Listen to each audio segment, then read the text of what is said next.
नमस्कार, जय हिंद विद्यार्थियों। स्वागत है आप सभी का आपके अपने यूट्यूब प्लेटफॉर्म उदय एजुकेशन में। विद्यार्थियों, आज के इस वीडियो में बात करेंगे अर्धवार्षिक परीक्षा की दृष्टि से इम्पोर्टेंट कक्षा 8वीं के विज्ञान विषय के पेपर के बारे में, जो कि आपके आने वाले अर्धवार्षिक परीक्षा की दृष्टि से वेरी वेरी मोस्ट इंपॉर्टेंट रहने वाला है और आप सभी विद्यार्थियों के लिए वरदान साबित होने वाला है।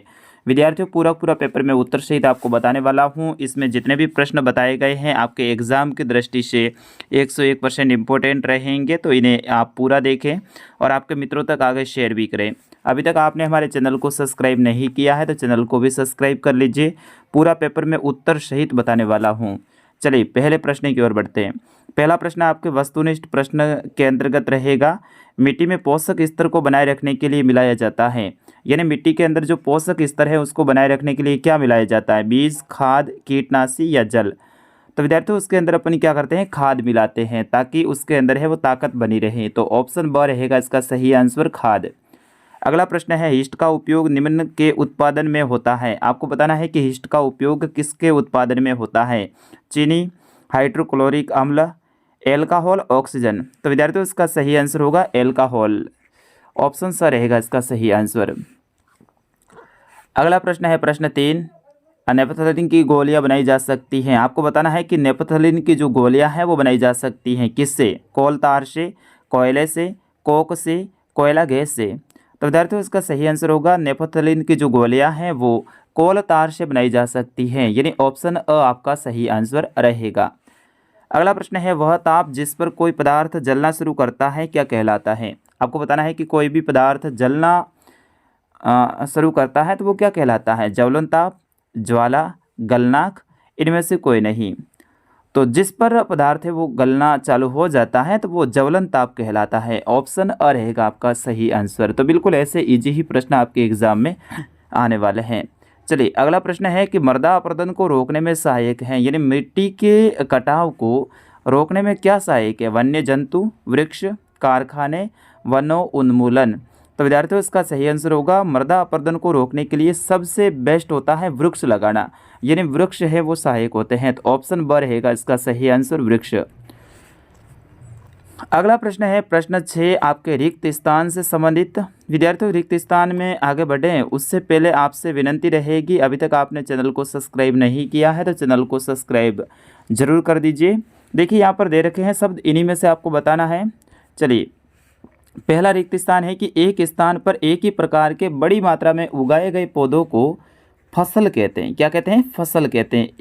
एक ही प्रकार की बड़ी मात्रा में जो पौधे उगाते हैं उन्हें फसल कहते हैं। दूसरा है कि फसल उगाने से पहले प्रथम चरण में मिट्टी की तैयारी होती है, तो यहाँ पर लिखना है तैयारी। ठीक है, देखो नीचे उत्तर भी दे रखे हैं, आप चाहे तो इन्हें याद कर सकते हैं। तीसरा है कि क्षतिग्रस्त बीज जल की सतह पर तैरने लगेंगे। क्या करेंगे? तैरने लगेंगे, क्योंकि उनके अंदर है वो हवा भर जाती है। अगला है कि फसल लगाने के लिए पर्याप्त सूर्य का प्रकाश एवं मिट्टी से जल और पोषक तत्व की आवश्यकता होती है। तो इस तरह से आप इसमें भर सकते हैं। फिर उसके बाद में 7वां प्रश्न है, कॉलम 1 को कॉलम बी से मिलान करना है। आराम से आप इसमें कर सकते हैं। यहाँ पर देखिए उत्तर भी साथ में है। जैसे कि पहला है जीवाणु, तो जीवाणु का संबंध हेजे के कारक से हो जाएंगे 5वें ऑप्शन से। और राइजोबियम का जो संबंध है वो हो जाएगा नाइट्रोजन स्तरीकरण से। और लैक्टोबैसिलस जो इसका संबंध है वो आपके सेकंड से हो जाएगा, दही का जमना। और हिस्ट का संबंध है वो आपके तीसरे से हो जाएगा, ब्रेड की पैकिंग। एक प्रोटोजोआ है, इसका जो संबंध है आपके चौथे से हो जाएगा, मलेरिया। और इस तरह से आप एक बता सकते हैं। चलिए अगले प्रश्न की ओर बढ़ते हैं। 8वां प्रश्न, CNG का पूरा नाम क्या है? विद्यार्थियों, वेरी वेरी मोस्ट इंपॉर्टेंट ये प्रश्न आपके एग्जाम में छपने वाला प्रश्न। CNG का पूरा नाम क्या है? तो विद्यार्थियों, इसका सही आंसर होगा संपीड़ित प्राकृतिक गैस। ठीक है ना, CNG का पूरा नाम क्या होता है? संपीड़ित प्राकृतिक गैस। तो यहाँ पर इंग्लिश में भी दे सकते हैं, आप चाहे तो पढ़ सकते हैं। चलिए अगले प्रश्न की ओर बढ़ते हैं। प्रश्न 9, समझाइए कि CO2 किस प्रकार आग को नियंत्रित करती है। आपको बताना है कि CO2 किस प्रकार आग के ऊपर नियंत्रण करती है। तो इसका सही आंसर होगा ऑक्सीजन से भारी होने के कारण CO2 यानी कार्बन डाइऑक्साइड आग को कंबल की तरह लपेट देती है। जिस तरह से अपन कंबल ओढ़ते हैं, कंबल अपन को किस तरह से लपेटती है, वैसे वैसे क्या करती है, ऑक्सीजन भारी होने के कारण क्या करती है, कंबल की तरह लपेट लेती है। इससे ईंधन और ऑक्सीजन के बीच में क्या होता है, संपर्क है वो टूट जाता है, अतः आग पर नियंत्रण हो जाता है। 10वां प्रश्न है, निम्नलिखित में अंतर स्पष्ट कीजिए। आपको अंतर स्पष्ट करना है संकटापन्न एवं विलुप्त स्पीसीज अथवा वनस्पति जात एवं प्राणी जात। बहुत इंपॉर्टेंट ये प्रश्न है। चलिए इसका उत्तर देखते हैं। संकटापन्न ऐसी स्पीसीज जिसके सदस्यों की संख्या एक निर्धारित स्तर से कम होती जाती है और वे विलुप्त हो सकते हैं यानी समाप्त हो सकते हैं, जैसे कि भारतीय शेर, गेंडा आदि इसके उदाहरण हैं। विलुप्त स्पीसीज वे होती हैं जिसमें पृथ्वी पर अब देखने को नहीं मिलती है, जैसे कि डायनासोर। पहले यहाँ पर पृथ्वी पे डायनासोर होते थे लेकिन अब देखने को नहीं मिलता, तो वो क्या हो गया है, विलुप्त हो चुका है, तो वो विलुप्त स्पीसीज हैं। विद्यार्थियों, अभी तक आपने चैनल को सब्सक्राइब नहीं किया है तो आपका अपना चैनल है, अभी आप चैनल को सब्सक्राइब कीजिए। वीडियो को कहाँ से देख रहे हैं कमेंट करके ज़रूर बताइए। आपका अपना चैनल है, आप चैनल के साथ में बने रहें, बिल्कुल आपको अच्छे से तैयारी करवाने का मैं वादा करता हूँ। अगला प्रश्न है कि किसी विशेष क्षेत्र में पाए जाने वाले पेड़ पौधे क्षेत्र प्राणी वनस्पति जात कहलाते हैं और किसी विशेष क्षेत्र में पाए जाने वाले जीव जंतु है वो प्राणी जात कहलाते हैं।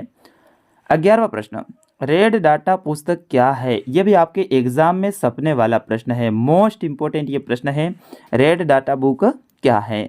तो विद्यार्थियों इसका सही आंसर होगा वह पुस्तक है जिसमें संकटापन्न स्पीसीज का रिकॉर्ड रखा जाता है, जिसमें पौधे, जंतुओं व अन्य स्पीसीज के लिए अलग अलग रेड डाटा पुस्तकें होती हैं।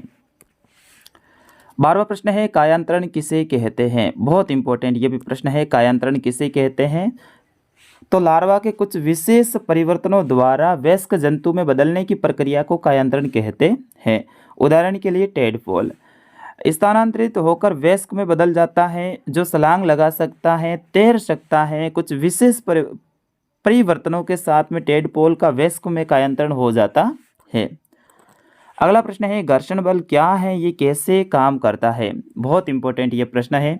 तो विद्यार्थियों इसका सही आंसर होगा घर्षण बल दो वस्तुओं के सतह के मध्य कार्यरत बल हो। यह बल गति की अवस्था में परिवर्तन कर देता है। इसकी दिशा सदैव गति की दिशा के विपरीत होती है, क्योंकि यह बल दो सतहों के संपर्क से उत्पन्न होता है, अतः एक संपर्क बल है।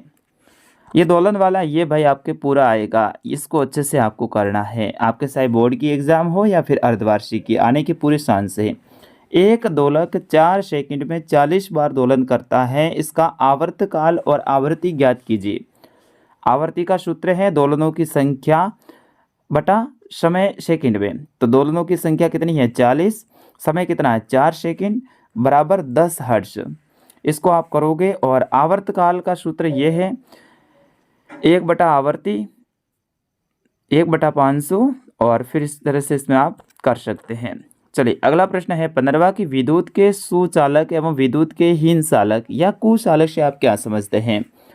बिल्कुल नाम से पता चल रहा है सुचालक। सुचालक का मतलब जिसके अंदर लाइट जाती है या फिर चलती है। हीन चालक का मतलब जिनके अंदर विद्युत धारा नहीं चलती है। चलिए इसमें क्या दे रखा है, वह पदार्थ जो अपने से होकर विद्युत धारा को प्रभावित होने देते हैं, यानी अपने से होकर विद्युत धारा को जाने देते हैं, तो वे विद्युत के सुचालक होते हैं।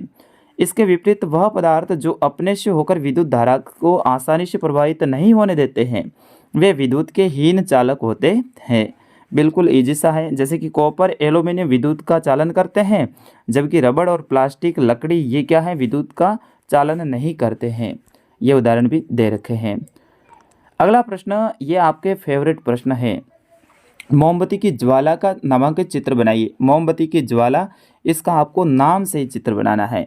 तो यहाँ पर देखिए ये नामांकित चित्र है, इस तरह से मोमबत्ती बनानी है। सबसे कम गरम, सबसे गर्म भाग, पूर्ण दहन बाय नीला क्षेत्र, आंशिक दहन वाला मध्य भाग पीला। इस तरह से आप इसमें मोमबत्ती का चित्र बना सकते हैं। अगला है मानव में मादा जनन तंत्र का नामांकित चित्र बनाइए। ये भी बहुत इंपॉर्टेंट है विद्यार्थियों, आपके बोर्ड की एग्जाम हो या फिर अर्धवार्षिक के एग्जाम, दोनों की दृष्टि से इम्पोर्टेंट है। इसमें देखिए अंडवाहिनी, अंडाशय, गर्भाशय, ये इनके पार्ट्स हैं और इस तरह से ये चित्र होता है।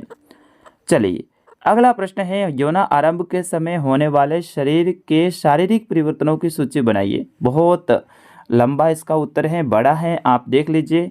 जैसे कि लंबाई में वृद्धि होती है, इसमें शारीरिक आकृति में परिवर्तन होता है, फिर उसके बाद में स्वर में परिवर्तन होता है, श्वेत एवं तेल ग्रंथियों में वृद्धि होती है, फिर उसके बाद में जनन अंगों का विकास होता है। इस तरह से इनमें आप बता सकते हैं। तो विद्यार्थियों पूरा पेपर मैंने आपको उत्तर सहित बताया है। अगला पेपर भी ऐसे ही उत्तर सहित आपके लिए आने वाला है। आप ज़रूर कमेंट करके बताएं कि अगला कौन से सब्जेक्ट का पेपर आपको चाहिए, मैं आपके लिए उपलब्ध करवाऊँगा उत्तर सहित। इस पेपर को आपको डाउनलोड करना है तो आप व्हाट्सएप पे एक चैनल सर्च कीजिए उदय एजुकेशन, आपको मिल जाएगा व्हाट्सएप पे चैनल के रूप में उदय एजुकेशन, और वहाँ से इस पीडीएफ को मैं वहाँ डाल दूँगा, वहाँ से आप डाउनलोड कर सकते हैं। तो फिलहाल इस वीडियो में इतना ही, मिलेंगे अगले वीडियो के साथ। तब तक आपके अपने सर उदय सर को दीजिए अनुमति। नमस्कार, जय हिंद, वंदे मातरम।